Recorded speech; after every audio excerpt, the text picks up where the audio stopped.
Right, నమస్తే అందరికీ. Welcome to PJ digital news. March 31కి సంబంధించి ప్రధాన వార్తలు ఏమున్నాయో ఒకసారి చూద్దాము. ఈనాడుతో మొదలు పెడదాం.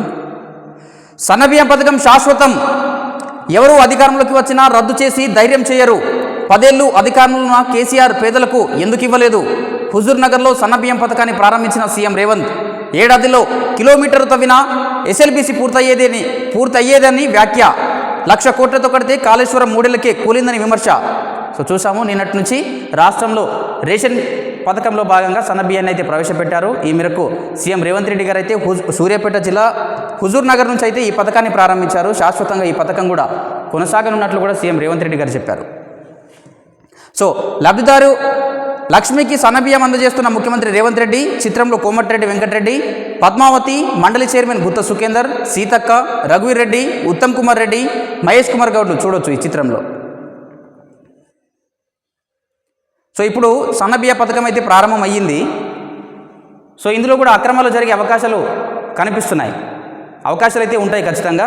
సో అధికారులు కూడా పర్యవేక్షణ చేయాల్సిన అవసరం ఉంది. అక్రమ రవాణాను కూడా అడ్డుకోవాలి ఖచ్చితంగా.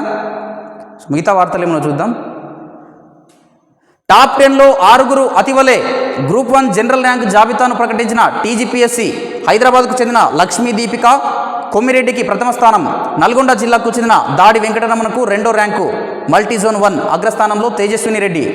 సో గతంలో 563 గ్రూప్ 1 పోస్టులకు గాను నోటిఫికేషన్ విడుదల చేశారు. అటు ప్రిలిమినరీ పరీక్ష నిర్వహించారు, దాని తర్వాత మెయిన్స్ పరీక్షను కూడా విజయవంతంగా పూర్తి చేసుకొని సో నిన్న ఆదివారం రోజు అయితే జిఆర్ఏలో జనరల్ ర్యాంకింగ్ లిస్ట్ని అయితే విడుదల చేశారు.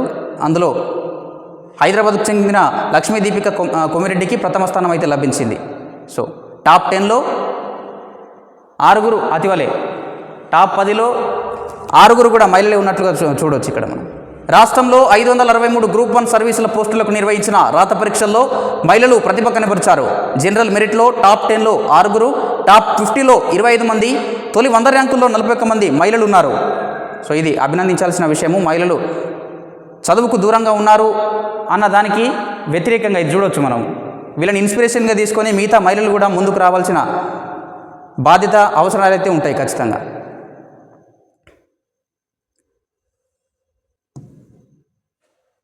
మయన్మార్లో మళ్ళీ చూడొచ్చు. మయన్మార్లో గత శుక్రవారం రోజు మనము భూకంపం చూసాము. సో అది మరొక ముందే మళ్ళీ నిన్న ఆదివారం మధ్యాహ్నం కూడా భూకంపం అయితే బీభత్సం సృష్టించిన పరిస్థితి. మాండలే సమీపంలో కంపించిన భూమి, నిద్రకు దూరంగా ఆరుబయటే ప్రజలు, వీధుల్లో కూలుతున్న మృతదేహాలు. సో మాండలే నగరంలో కూలిపోయిన భవనం చూడొచ్చు. భూకంప దాడికి ఎంత పెద్ద స్థాయిలో భూకంపం అయితే సంభవించిందో చూడొచ్చు. మయన్మార్లోని 2వ పెద్ద నగరమైన మాండలేలో ఆదివారం మధ్యాహ్నం మరోసారి భూమి కంపించింది. భూకంప లేఖినిపై దీని తీవ్రత 5.1గా నమోదైంది. అంటే రిక్టార్ స్కేలు, భూకంప తీవ్రతను రిక్టార్ స్కేల్పై కొలుస్తారు. సో ఎంత వచ్చిందంటే 5.1గా నిన్న నమోదైంది. 7.7 తీవ్రతతో శుక్రవారం సంభవించిన తొలి భూకంపం దాటికే విలవిలలాడిన నగరంలో ప్రజలు కంటి మీది కునుకు లేకుండా గడుపుతుండగా మళ్ళీ ప్రకంపనలు చోటు చేసుకుంటున్నాయి. పెద్ద ఎత్తున భవనాలు, మౌలిక సదుపాయాలు దెబ్బతింటున్నాయి. భూ ఉపరితలానికి 10 కిలోమీటర్ల లోతులోనే భూకంప కేంద్రాలు ఉన్నాయని అమెరికా భూ వైజ్ఞానిక సర్వే సంస్థ వెల్లడించింది. మృతుల సంఖ్య 10,000 దాటే అవకాశం ఉందని అంచనా వేసింది. చూడొచ్చు, 10,000 దాటే అవకాశాలు కూడా. ఎంత తీవ్ర స్థాయిలో భూకంపం సంభవించిందో చూడొచ్చు మనము. దారుణమైన ఘటన ఇది. హెచ్సియులో ఉద్రిక్తత. 400 ఎకరాల్లో చదును చేపట్టిన టీజీఐఐసి. పనులు అడ్డుకునేందుకు విద్యార్థుల యత్నం, అరెస్టు చేసి స్టేషన్కు తరలించిన పోలీసులు. సో నిన్న చూడొచ్చు, హైదరాబాద్ సెంట్రల్ యూనివర్సిటీలో అయితే తీవ్ర ఉద్రిక్త పరిస్థితులు అయితే నెలకొన్నాయి. రాష్ట్ర ప్రభుత్వము కొన్ని మౌలిక వసతుల కల్పన కోసం, అభివృద్ధి కోసం అని చెప్పి యూనివర్సిటీకి సంబంధించిన దాదాపు 400 ఎకరాల భూములను టీజీఐఐసికి కేటాయించి ఉత్తర్వులను అయితే జారీ చేసింది. సో దీనికి వ్యతిరేకంగా విద్యార్థులు అయితే గత కొన్ని రోజులుగా ఆందోళనలు చేపడుతున్నారు. ఈ నేపథ్యంలో నిన్న ఎస్సీయూలో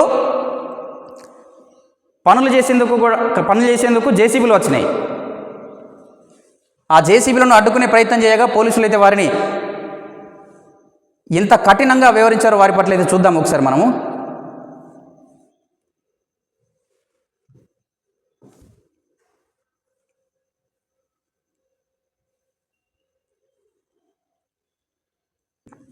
ఓకేనా. హైదరాబాద్ కేంద్రీయ విశ్వవిద్యాలయంలో ఉద్రిక్తత నెలకొంది. టీజీఐఐసికి కేటాయించిన స్థలాన్ని ఆదివారం చదును చేస్తుండగా విద్యార్థులు అడ్డుకునే ప్రయత్నం చేశారు. ప్రొక్లైన్లకు అడ్డుగా నిలబడి పనులు నిలిపివేయాలంటూ ప్రభుత్వానికి వ్యతిరేకంగా నినాదాలు చేశారు. ఈ సందర్భంగా విద్యార్థులు పోలీసులకు మధ్య తోపులాట జరగడంతో ఉద్రిక్తత నెలకొంది. హెచ్సియూలో 400 ఎకరాల స్థలాన్ని ప్రభుత్వం టీజీఐఐసికి కేటాయించడాన్ని వ్యతిరేకిస్తూ కొద్ది రోజులుగా క్యాంపస్లో విద్యార్థులు ఆందోళన చేశారు. ఆదివారం మధ్యాహ్నం సదరు స్థలాన్ని ప్రొక్లైన్లతో చదును చేస్తున్న విషయం తెలుసుకున్న విద్యార్థులు అక్కడికి భారీగా చేరుకున్నారు. సో ఆందోళన వ్యక్తమైతే చేశారు. మనం ఒకసారి దానికి సంబంధించి వీడియోస్ చూపించే ప్రయత్నం చేస్తాను మీకు. ఎంత ఉద్రిక్త పరిస్థితి అంటే చూద్దాం ఒకసారి మనం. ఇవి నిన్న ఆదివారం మధ్యాహ్నము జేసీబీలతో పనులైతే మొదలుపెట్టారు హెచ్సియూలో. చూడొచ్చు పోలీసులు చూడండి ఇంత పెద్ద భారీ సంఖ్యలో మోహరించారు.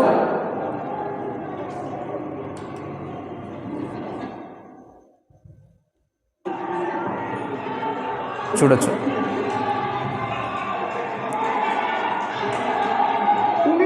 సెంట్రల్ యూనివర్సిటీ లోపల ఇది క్యాంపస్లో.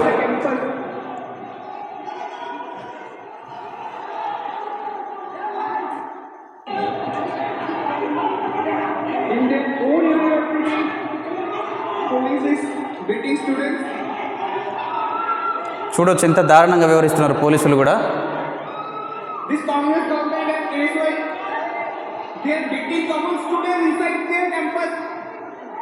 అసలు ఈ హెచ్సియు కథ ఏంటంటే అసలు యూనివర్సిటీ ప్రారంభమైనప్పుడు దాదాపు 2300 ఎకరాల భూములు అయితే ఉండేవి అప్పుడు. సో ప్రస్తుతం ఎంత ఉన్నాయి యూజీసీ లెక్కల ప్రకారం అయితే 1800లకు చేరుకున్నాయి ఈ భూముల ఎకరాలు. సో ఈ 1800లోనే మళ్ళీ 400 ఎకరాలు టీజీఐఐసికి ప్రభుత్వం కేటాయించడం విద్యార్థుల తీవ్ర అసహనాన్ని అయితే రేకెత్తించింది. ఈ 1800 నుంచి 400 మళ్ళీ దానికి పోతే మిగిలిన 1400 ఎకరాలు మాత్రమే ఉంటున్నాయని చెప్పి ఇట్లా ప్రతిసారి రాష్ట్ర ప్రభుత్వము అభివృద్ధి పేరిట భూములను అయితే వేలం వేస్తుందని చెప్పి విద్యార్థులు కూడా తీవ్ర స్థాయిలో ఆగ్రహం వ్యక్తం చేస్తున్నారు. ఇంకోసారి చూద్దాం, వేరే వీడియో కూడా చూపిస్తాం మీకు. ఇందులో ఎంత దారుణం అంటే ఒక మహిళను కూడా ఈడ్చుకెళ్తున్న వీడియో చూపిస్తాం.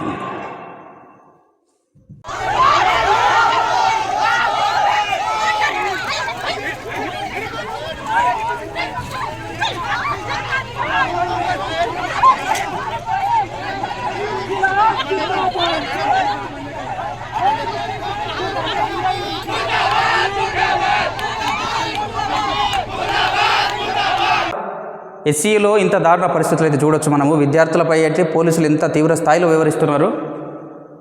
అటు విద్యార్థి సంఘాల నాయకులను కూడా అరెస్ట్ చేసి స్టేషన్కి అయితే తరలించారు. మనం ఇంకో విషయం ఇక్కడ చూసుకుంటే రాష్ట్ర ఉప ముఖ్యమంత్రి బట్టి విక్రమార్క గారు, అదేవిధంగా ఐటీ శాఖ మంత్రి దుద్దిల శ్రీధర్ బాబు గారు హెచ్సియూలో పాత విద్యార్థులు వీరంతా. సో రాష్ట్ర ప్రభుత్వాలు విద్యార్థుల పట్ల ఇంత కఠినంగా ఎందుకు వివరిస్తున్నారో అర్థమవుతలేదు. చర్చలు జరపండి సార్, ఈ విధంగా పోలీసులతో ఇంత తీవ్రంగా వివరిస్తే ఎట్లా? గత బీఆర్ఎస్ ప్రభుత్వము నిరుద్యోగుల పట్ల వ్యతిరేకంగా వివరించిందనే కదా వాళ్ళని గద్దె దింపారు. అసలు కాంగ్రెస్ ప్రభుత్వం అధికారంలోకి రావడానికి కీలక పాత్ర ఎవరిదంటే ఏం చెప్తారు? నిరుద్యోగులు విద్యార్థులే కదా, వాళ్ళ బేస్మెంట్ మీదే కదా కాంగ్రెస్ ప్రభుత్వం అధికారంకి వచ్చింది. మరి వారి పట్ల ఏంది సార్ ఇంత కఠినంగా వివరిస్తున్నారు? ప్రభుత్వానికి కొంత మంచి పేరు అయితే వస్తుంది ఇప్పుడిప్పుడే, కానీ ఇట్లాంటి పనులు చేస్తే మళ్ళా వ్యతిరేకత ఖచ్చితంగా వచ్చే అవకాశాలు కూడా ఉంటాయి. చర్చలు జరపండి సార్, వీళ్ళతోటి విద్యార్థుల్ని పిలిపించి శాంతియుతంగా చర్చలు జరపండి, అసలు ఏం జరుగుతుందని చెప్పి. కానీ ఈ విధంగా పోలీసులను భారీ సంఖ్యలో మోహరించడము, వాళ్ళపై దారుణంగా వారిని లాక్కెళ్ళడము, ఠాణాలు వేసేయడము. సో ఇదే విషయమై కూడా అటు కేంద్ర మంత్రి కిషన్ రెడ్డితో పాటు బీజేపీ నేత ఆయన లక్ష్మణ్ గారు కూడా ఈ ఉదంతాన్ని అయితే ఖండించిన పరిస్థితి మనం చూసాము కొన్ని ప్రకటనల్లో. ఒక్కసారి చూపించే ప్రయత్నం చేద్దాం. ఇక్కడ విద్యార్థులను చూడకుండా ఈడ్చుకెళ్ళిన పరిస్థితి కూడా చూడొచ్చు మనం.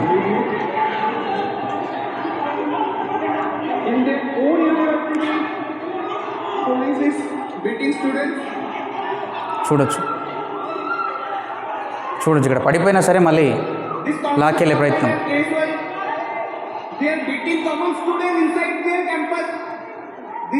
ఇది క్యాంపస్ లోపల ప్రాంతం ఇదంతా. అది చూడొచ్చు.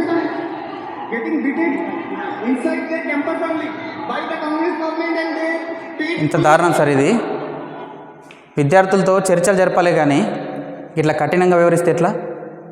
సో ప్రభుత్వాలు అయితే విద్యార్థులను పిలిపించుకోవాలి, సమీక్ష చేయాలి, సాధ్యాలు ఆలోచించి నిర్ణయాలు అయితే తీసుకోవాలి. ముందే నిర్ణయాలు తీసుకుంటే అటు ఓయూలో కూడా ఇంతకుముందు చూసాము, నిరసనలు ధర్నాలు చేయొద్దని చెప్పి కూడా ఉత్తర్వులు జారీ చేసిన పరిస్థితి. అక్కడ కూడా ఆందోళనలు మొదలైనాయి. సో మిగతా వార్తలు ఏమున్నాయో చూద్దాం ఒకసారి. సో నెక్స్ట్ ఆంధ్రజ్యోతి పేపర్ చూసే ప్రయత్నం చేద్దాం. మయన్మార్ భూకంపం 334 అణుబాంబులతో సమానం. సో చూడొచ్చు, అణుబాంబులు అంటే ఎంత అణుబాంబుల నిషేధం అయితే గత 1985 నుంచి అయితే రాజీవ్ గాంధీ సమయం నుంచి అయితే కొనసాగుతున్న నిషేధాలు. అంటే అణుబాంబులు ఇతర దేశాలను నాశనం చేయడానికి వాడుతుంటారు కొంతమంది. సో అణుబాంబులు 334 అణుబాంబులతో సమానం అని చెప్పి కూడా మయన్మార్ భూకంపము ఎంత పెద్ద స్థాయిలో సంభవించిందో చూడొచ్చు మనం. సో పేదలకి ఇక పండగ ఇది రేషన్ బియ్యానికి సంబంధించి.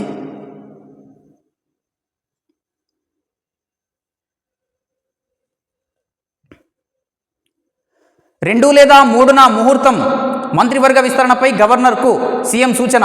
సో మనం చూస్తున్నాము, రాష్ట్రంలో మంత్రివర్గ విస్తరణకు కాంగ్రెస్ ప్రభుత్వం అయితే అడుగులు వేస్తుంది. ఆ దిశగా సీఎం రేవంత్ రెడ్డి గారితో పాటు మిగతా అధికారులు, రాజకీయ నాయకులైతే గతంలో ఢిల్లీకి వెళ్ళిన విజువల్స్ మనం చూసాము. సో ఏప్రిల్ మొదటి వారంలో ఖరారయ్యే అవకాశాలు అయితే కనిపిస్తుంది మంత్రివర్గ విస్తరణ అయితే. సో ఈ నేపథ్యంలో గవర్నర్ను సీఎం కలిశారు. గవర్నర్ జిష్ణుదేవ్ వర్మతో సీఎం రేవంత్ రెడ్డి చిత్రపటంలో.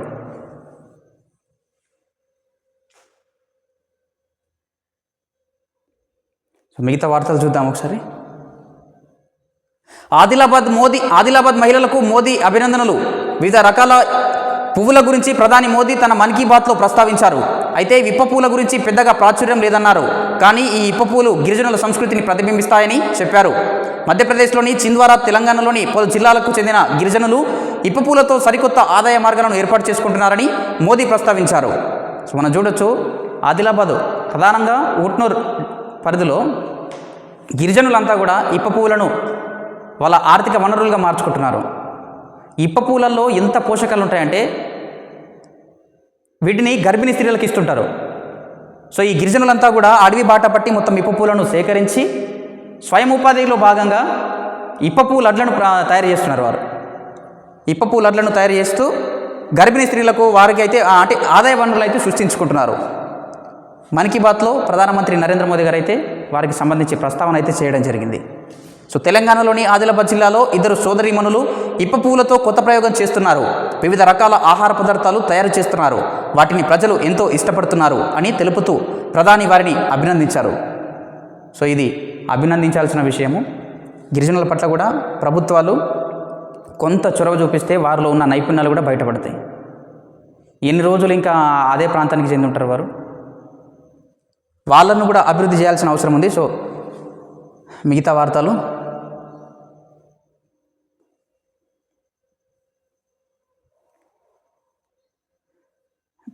మొత్తం కొత్త వార్తలు ఉన్నాయి. ఇంకొక చూపించే ప్రయత్నం ఆదిలాబాద్కు సంబంధించి దీనికి అనుసంధానంగా. సో ఆదిలాబాద్లో గ్యాంగ్ కల్చర్, అసాంఘిక కార్యకలాపాలే వృత్తిగా రెచ్చిపోతున్న వైనం. విచ్చలవిడిగా పుట్టుకొస్తున్న యువకుల గ్యాంగులు, పలు గ్యాంగ్లకు రాజకీయ నేతల అండ, హత్యలకు సైతం వెనకాడని గ్యాంగులు, తీవ్ర పరిణామాలు ఎదురయ్యే దాకా కదలని పోలీసు యంత్రాంగం, చిన్నాభిన్నమవుతున్న కుటుంబాలు.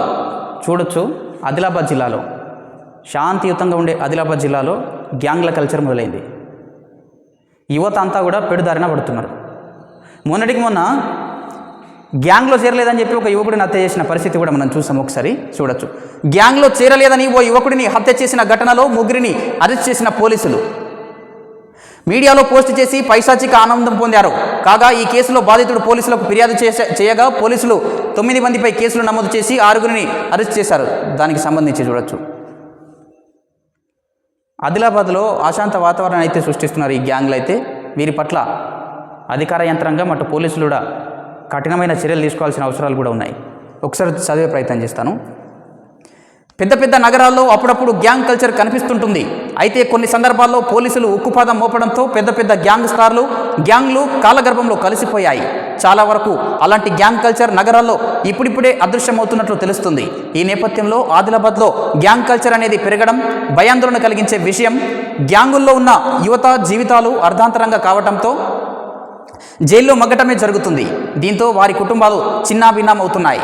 ప్రస్తుత పరిస్థితుల్లో ఆదిలాబాద్లో పెరుగుతున్న గ్యాంగ్ కల్చర్ గురించి ఆంధ్రజ్యోతి ప్రత్యేక కథనం అని చెప్పి కూడా పెరుగుతున్న గ్యాంగ్ కల్చర్, ఇటీవల గ్యాంగ్లో చేరకపోవడంతో హత్యకు గురైన యువకుడు, హత్యలకు వెనకాడని గ్యాంగ్లోని యువకులు హత్యలకు కూడా వెనకాడడం లేదు. వీరు ఏదైనా గొడవల్లో ముందుంటూ వారిపై దాడి చేయడం, బెదిరించడం వీరికి సదా మామూలుగా మారింది. కొంతమంది పెద్దలకు ఏదైనా సెటిల్మెంట్ పనులు ఉంటే ఈ గ్యాంగ్లను ఆశ్రయిస్తున్నారు. వీరితో ఎదుటి వారిని బెదిరించి పనులు చేయించుకుంటున్నారు. అందుకు వీరికి కొంత డబ్బును అందజేస్తున్నారు. దీంతో గ్యాంగ్లోని యువకులు జల్సాలకు పాల్పడుతూ ఇదే పనిగా పెట్టుకొని దీన్ని వృత్తిగా ఎంచుకుంటున్నారు.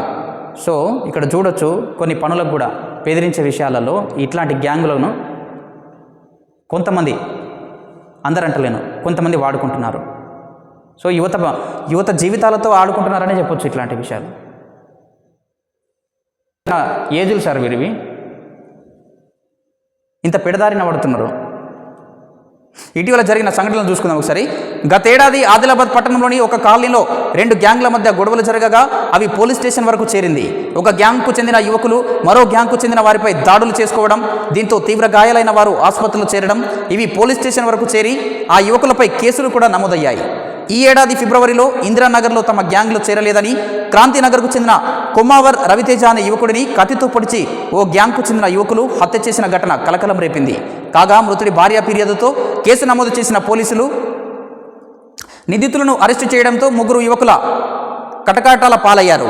సో అటు హత్య చేసిన వారు జైలు పాలే, హత్యలో ఇరుక్కున్నవారు జైలు పారే, జీవితాలంతా కూడా నాశనం అవుతున్నాయి.